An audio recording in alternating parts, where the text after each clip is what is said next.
오늘 주신 하나님 말씀 누가복음 24장 13절에서 35절까지의 말씀입니다. 누가복음 24장 13절에서 35절까지의 말씀.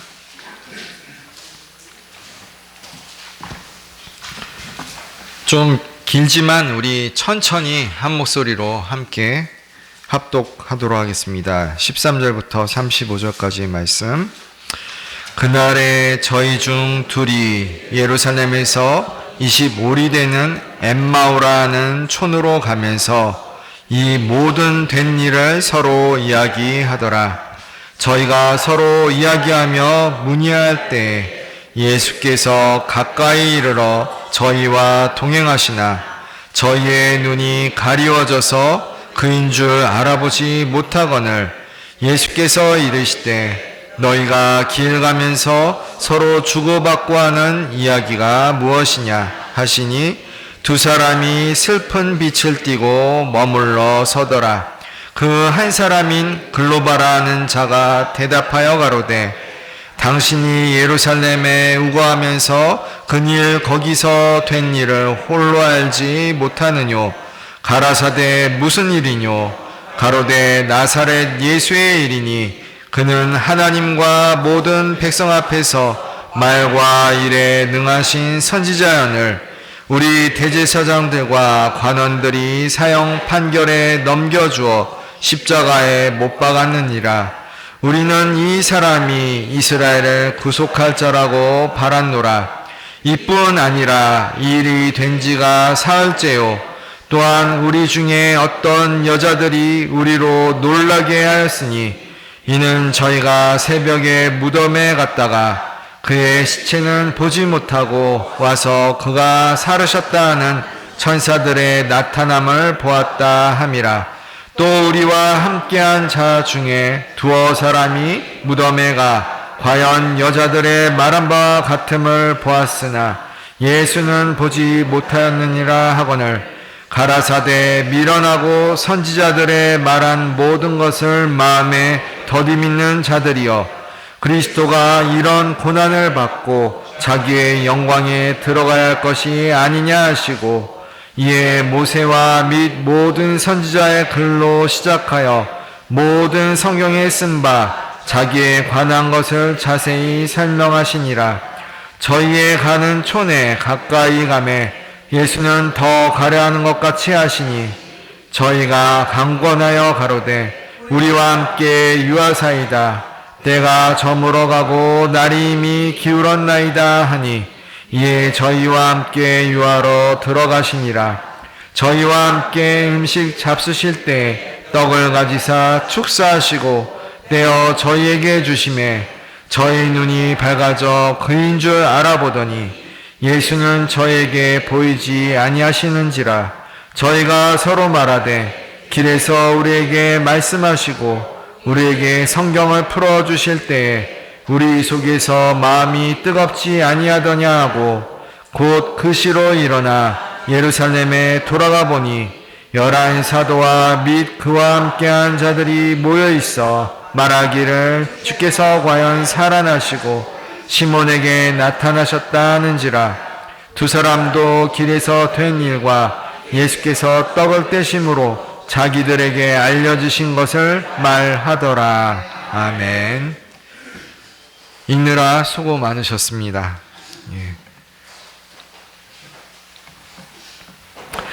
1725년 7월 영국 런던에서 존 뉴턴이라는 사람이 태어났습니다. 그의 아버지는 선장이었고 어머니는 독실한 그리스도인이었습니다. 뉴턴이 7살이 되었을 때 안타깝게도 그의 어머니는 폐병으로 세상을 떠났습니다. 아버지는 곧바로 재혼하였고 뉴턴은 기숙학교에 보내져서 거기서 생활하였습니다. 11살이 되자 그는 학교를 떠나 어린 나이에 선원 생활을 시작했습니다. 그는 17살이 될 때까지 7번의 항해를 하였고 선원들과 어울려서 방탕한 생활을 하였습니다. 존 뉴턴이 18살이 되던 해 아버지는 그가 해군이 되길 원하여서 선장이었던 아버지의 추천을 받아 해군에 입대하게 되었습니다. 그러나 그는 거기서 또 못된 친구들을 만나 타령하다 잡혀 채찍질 당하고 결국 해군에서 쫓겨났습니다. 그는 그 당시 하나님을 전혀 두려워하지 않았습니다. 해군에서 쫓겨난 후에는 노예선의 선원이 되어서 생활하였습니다. 그러다가 그는 서아프리카 쉐브로 부족에게 납치되어 노예가 되었습니다. 비참한 노예 생활을 하던 중 영국 선장이 뉴턴을 구출하여 가까스로 탈출할 수 있었습니다. 노예 생활에서 얻은 격심한 고통은 오랫동안 그를 괴롭혔으며 항해에서 겪은 과도한 추위와 비로 인해 그의 몸과 정신은 극도로 상했습니다. 정신의 상처는 서서히 회복되었으나 그때 상한 몸의 후유증은 계속 남아서 계절이나 날씨가 변할 때마다 죄의 삭시 무엇인지 그에게 피부로 가르쳐주는 교훈이 되었습니다. 1748년 3월 고향으로 돌아오는 항해 중에 뉴턴은 심한 폭풍우를 만나 생명에 큰 위협을 느끼게 되었습니다. 그때 자신도 모르게 주여 우리에게 자비를 베푸소서라고 부르짖었습니다. 이것은 그가 처음으로 자신의 입 밖으로 하나님께 도움을 구한 사건이었습니다. 그 순간 뉴턴은 자신이 한 말에 대해 스스로도 놀랐습니다. 이제 그는 죽음을 두려워하기 시작했고 과거 방탕했던 자신의 모습을 회상하면서 자신의 죄는 용서받기에는 너무나 크다라는 결론을 내렸습니다. 그리고 그가 조롱했던 예수님에 대해서도 생각하기 시작했습니다. 그런 일이 있으는 뉴턴은 배 안에서 여가 시간이 날 때마다 틈틈이 성경을 읽고 묵상하며 주님께 자비와 인도를 간구하였습니다. 신약 성경을 통독하면서 몇몇 구절들로 인해 충격을 받았는데 그중 누가복음에 있는 탕자의 비유 이야기를 읽으며 그 탕자가 자신과 똑같다라는 생각을 하게 되었습니다. 그는 계속해서 배 안에서 생활하면서 많은 기도를 하나님께 올려드렸고 성경의 진리, 즉 하나님께서 세상을 자기와 화목하게 하시려고 육체로 나타나셨다라는 말씀을 드디어 믿음으로 받아들이게 되었습니다. 런던으로 돌아온 뉴턴은 선원 생활의 경험을 바탕으로 노예선의 선장이 되었으나 거기에는 폭풍과 질병, 선원들의 배신 행위, 노예의 반란 등 크고 많은 위험이 늘 뒤따랐습니다. 특히 그런 힘든 선장 생활을 하다가 심한 열병에 걸려 죽다 살아난 뉴턴은 자신을 살려주신 하나님께 감사하지 않고 그동안 도리어 배신했던 모습을 깨닫게 되었습니다. 마침내 그는 비인도적인 노예 사업을 포기하고 결혼 후에 조수를 측량하는 측량사직에 임명이 되었는데 그것은 전혀 생각하지 못했던 좋은 일자리였습니다. 뉴턴은 그렇게 생계를 유지하며 자신에게 주어진 여가 시간을 어떻게 하면 잘 이용할 수 있을까를 생각했고 사도 바울처럼 예수 그리스도와 그의 십자가 외에는 아무것도 알지 않겠다라고 결심하였습니다. 그래서 그는 독학으로 헬라어와 히브리어를 배워 성경을 읽고 연구하는 일에 남은 모든 시간을 사용했습니다. 그 이후 뉴턴은 영국 성공의 목사가 되기로 결심했지만 대학 학위가 부족했습니다. 하지만 당시 올리 그 교구의 교구장이었던 주교는 뉴턴의 개종 간증 편지에 깊은 감동을 받아서 1764년 6월 그에게 목사 안수를 받도록 허락하였습니다. 그는 올리 교구의 목사가 되어서 15년간 목회 사역을 감당했습니다. 그 1780년 런던의 성 메리올 노스 교회로 옮겨서 생을 마칠 때까지 28년 동안 성도들의 신앙생활을 위해 심혈을 기울였습니다. 그는 목회 사역을 하는 동안 남녀노소 할 것 없이 모든 성도들에게 끊임없이 회개를 촉구하였는데 하나님의 은혜에 대한 그의 설교는 많은 이들에게 큰 감화를 주었습니다. 뉴턴은 80세가 넘어 죽기 몇 달 전에 이런 말을 남겼습니다. 이 세상에서 나의 눈을 감을 때에 더 밝은 빛, 더 큰 사랑, 더 큰 자유가 나를 맞이할 것입니다. 그리고 나는 더 좋은 세상에서 눈을 뜨게 될 것입니다. 전능자의 날개 그늘 아래 사는 것이 얼마나 좋은 일입니까? 뉴턴은 향년 82세로 주님의 부르심을 받았는데 운명하기 전 수요일 그의 마음이 평안하느냐는 누군가의 질문에 그는 이렇게 대답했습니다. 나는 주님의 뜻으로 만족합니다. 존 뉴턴 목사님의 업적은 여러 가지가 있지만 핵심적으로 3가지만 말씀드리겠습니다. 첫 번째는 노예무역 반대운동에 큰 영향을 준 것입니다. 뉴턴은 한때 노예선 선장이기도 했습니다. 그러나 회심 이후 자신의 죄악된 과거를 회개하고 노예무역의 잔혹함을 폭로하는 글을 썼습니다. 그의 책과 관증은 윌리엄 윌버포스라는 정치가에게 큰 영향을 주어 영국의 노예무역 폐지운동에 있어서 중요한 계기가 되었습니다. 두 번째는 목회자 및 영적 지도자로서의 사역입니다. 회심 후 그는 성공의 목사가 되어 수많은 사람들에게 복음을 전하고 제자들을 양육했습니다.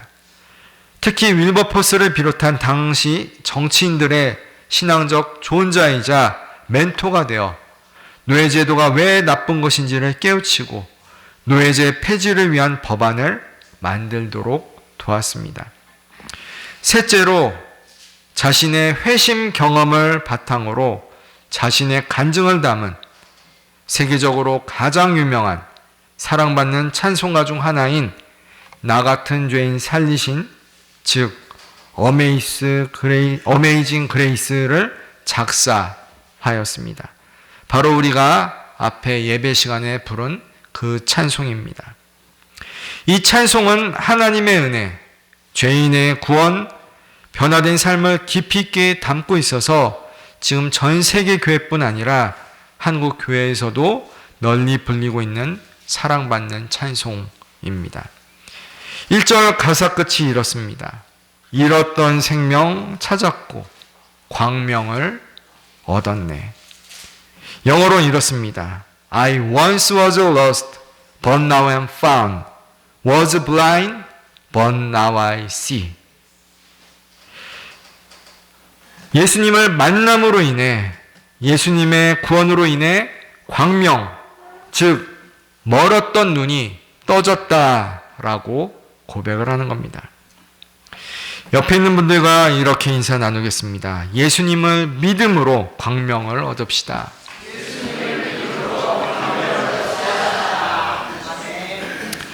또 이렇게 인사 나누겠습니다. 우리를 살리신 은혜를 전하며 삽시다.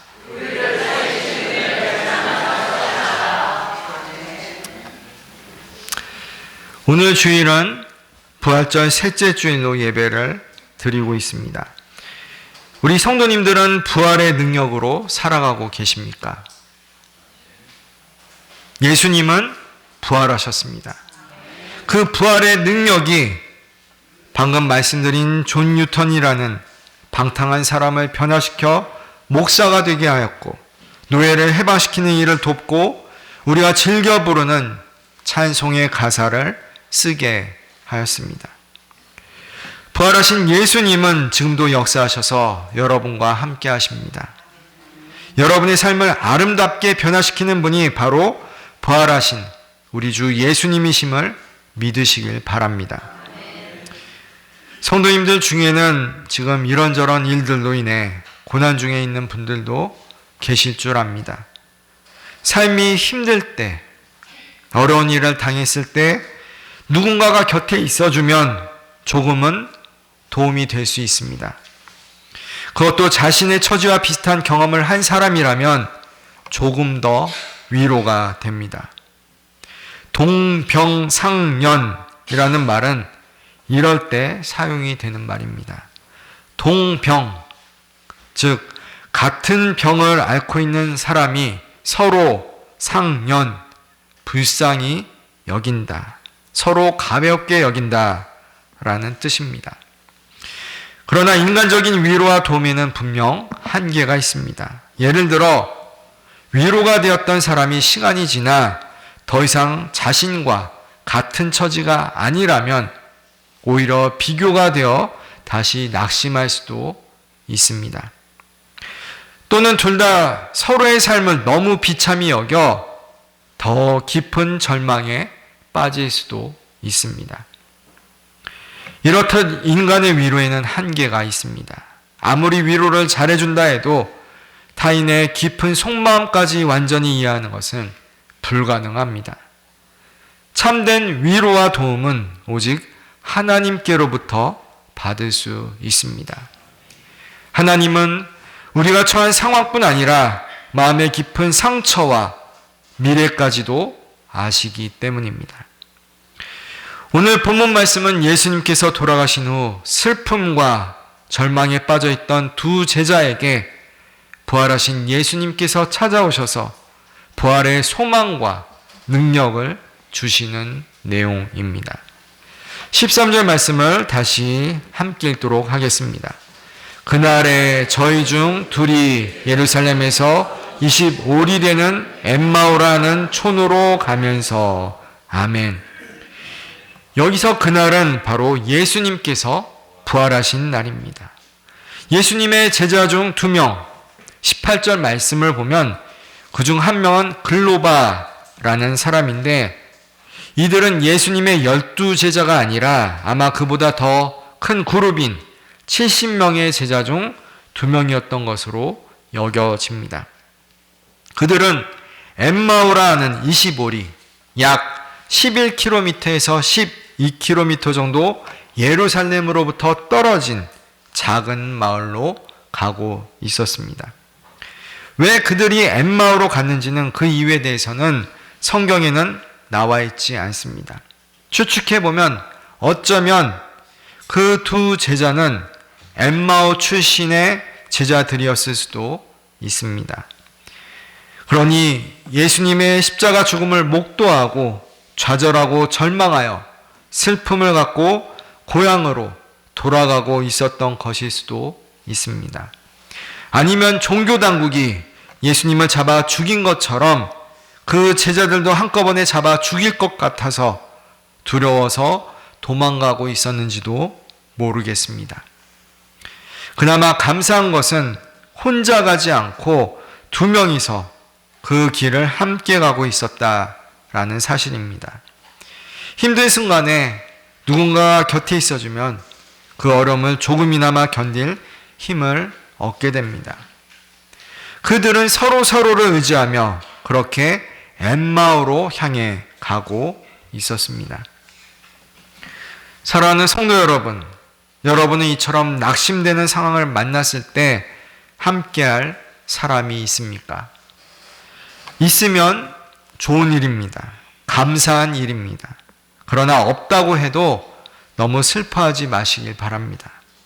왜냐하면 참된 위로와 도움은 오직 주님으로부터 가능하기 때문입니다. 아무튼 그들은 내려가면서 이런저런 대화를 나눴을 겁니다. 슬픔, 좌절, 절망의 마음, 미래에 대한 두려움, 걱정 등 인간의 감정 중에서 부정적인 모든 것들을 함께 나누며 대화를 했을 겁니다. 그때 예수님께서 그들에게 찾아오십니다. 그리고 무슨 대화를 하느냐라고 물으십니다.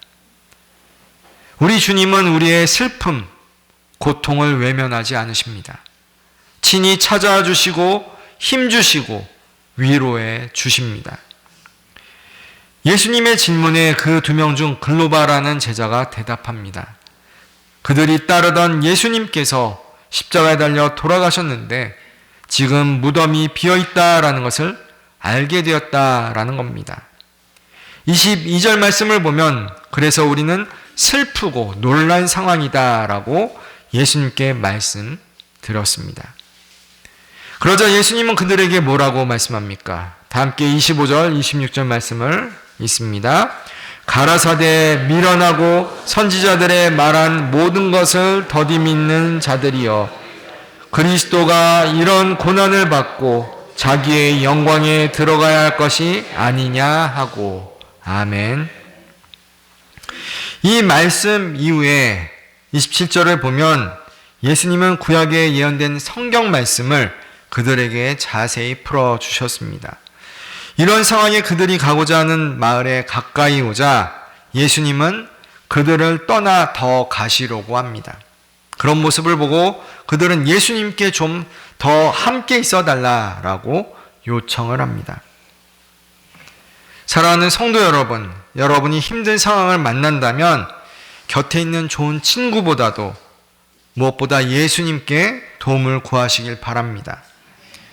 반드시 예수님은 여러분을 만나주시고 도와주실 줄 믿습니다. 예수님은 그들을 어떻게 도와주었습니까? 그들이 잘 이해하지 못했던 구약 예언의 말씀을 풀어서 친절하게 설명해 주셨습니다.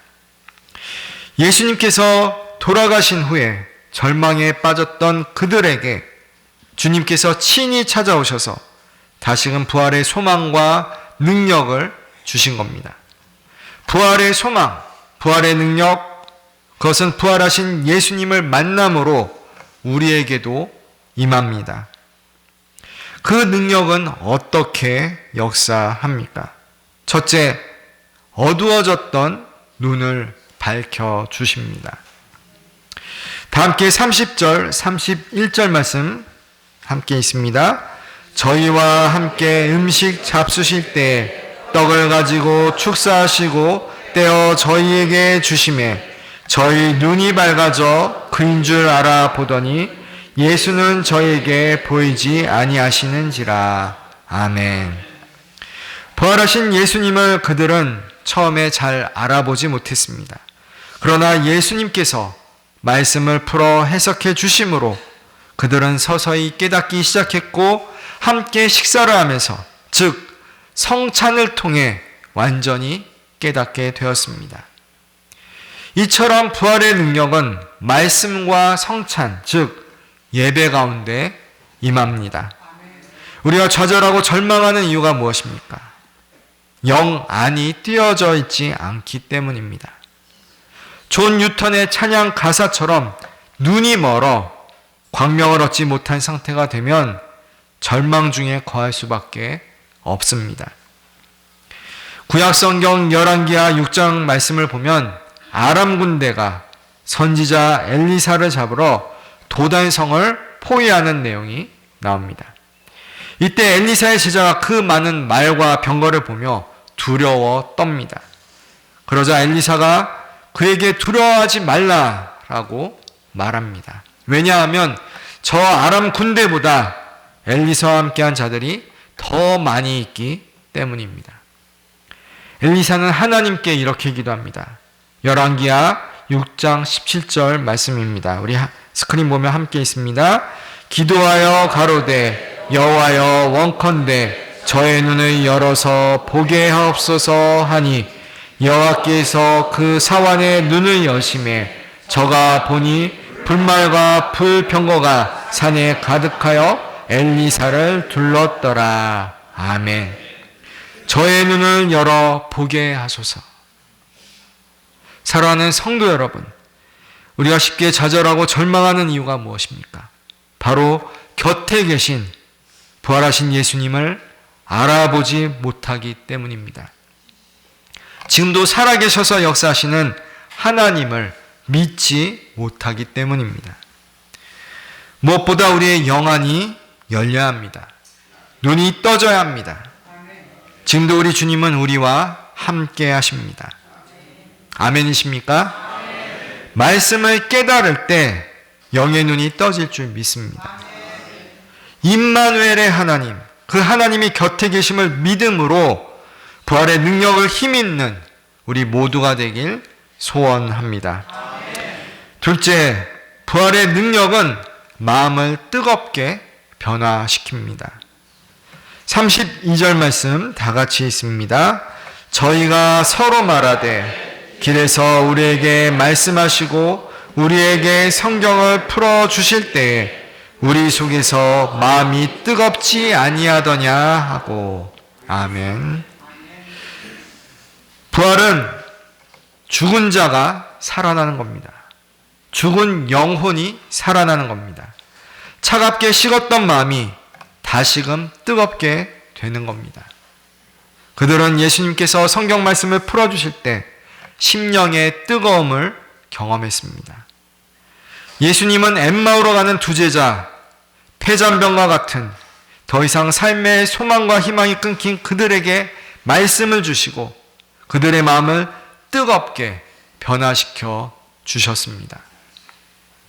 엠마오라는 촌, 그 지역 이름은 따뜻한 샘, 온천이라는 의미가 있습니다. 엠마오는 아마도 뜨거운 샘, 온천이 있었던 마을이었던 것 같습니다. 이것은 영적으로 풀어보면 이런 의미가 있습니다. 차가운 마음이, 식었던 마음이 다시금 뜨겁게 되는 장소입니다. 엠마오는 차가운 절망 속에 있던 사람이 부활의 주님을 만나 다시 뜨거워지는 자리인 것입니다.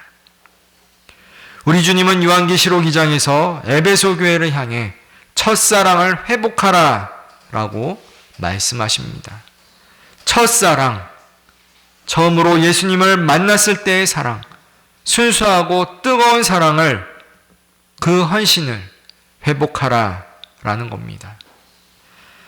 사랑하는 성도 여러분, 부활의 능력은 주님과의 첫사랑을 회복시켜 줍니다. 식었던 마음, 차가워진 마음이 주신 말씀을 깨닫게 되어 다시금 뜨거워지는 겁니다. 아시는 성도님들은 이미 다 아시겠지만 최근에 저희 가족이 살고 있는 이 교회 사택과 그 밑에 1층 교회 식당 그 화장실 사이에서 물이 새는 일이 발생했습니다. 몇 주에 걸쳐 우리 집사님들께서 손을 대시다가 도저히 안 돼요. 급기야 전문가를 불러 저희 집 사택 마루를 바닥을 뜯어내는 공사를 했습니다. 공사를 하는 기간 동안 잠깐이지만 보일러를 잠가야 하는 상황들이 좀 있었습니다. 비록 길지 않은 날들이었지만 그때 집안이 어찌나 춥던지 옷을 잔뜩 껴입고 온연기를 켜놓고 생활해야 하는 그런 순간이 있었습니다. 그 후에 다시금 밑바닥을 뜯어내서 공사를 하고 시멘트를 다시 바르고 마무리를 잘 했습니다. 지금은 다행히도 물도 새지 않고 집안 보일러도 잘 작동이 되고 있습니다. 그런데 너무 잘 고쳐주셔서 온도를 조금만 올려도 바닥이 금방 뜨거워집니다. 그래서 제 아내가 이런 상황을 보고 왜 중간이 없냐 이런 말을 하였습니다. 보일러를 끄면 차갑고 보일러를 켜면 뜨거운 겁니다. 차든지 뜨겁든지 알아 라는 성경 말씀에 잘 순종하고 있는 저희 집안 바닥입니다. 부활의 능력으로 산다라는 것은 말씀을 깨달음으로써 다시금 뜨거운 마음을 회복하는 겁니다. 오랜 신앙생활을 하다 보면 습관적으로, 형식적으로 말씀을 보고 예배드리고 기도하는 경우가 생깁니다. 그럴 때 다시금 주님께 도움을 구하시길 바랍니다. 열정을 달라고 기도하시길 바랍니다. 뜨거운 마음, 주님을 사랑하게 된 그 첫사랑을 회복시켜 달라라고 간구하시기 바랍니다. 우리 하나님은 우리 성도님들을 사랑하십니다. 어떻게 사랑하십니까? 뜨겁게 사랑하십니다. 아멘이십니까? 그 사랑을 다시금 깊이 경험하면 우리 마음이 뜨거워질 줄 믿습니다. 부활하신 주님을 만남으로 인해 말씀을 깨닫는 지혜를 얻어 뜨거워진 마음으로 믿음 생활을 하는 우리 모두가 되길 소원합니다. 셋째, 부활의 능력은 사명의 자리로 돌아오게 합니다. 다 함께 33절 말씀 함께 읽겠습니다. 곧 그 시로 일어나 예루살렘에 돌아가 보니 11 사도와 및 그와 함께한 자들이 모여 있어. 아멘. 부활의 주님을 만난 그들은 더 이상 엠마오에 머물러 있지 않았습니다. 그 즉시 예루살렘으로 돌아갔습니다. 엠마오는 그들의 도피처였습니다. 낙심하고 좌절하여 절망하여 두려워하여 그들이 향했던 곳이 바로 엠마오였습니다. 엠마오는 사명의 자리가 아니었습니다.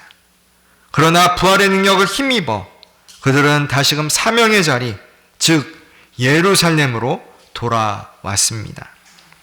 그리고 다른 제자들을 만나 그들이 만난 부활의 주 예수님을 증거하였습니다. 부활의 능력이 임하면 다시금 사명의 자리로 돌아올 수 있습니다.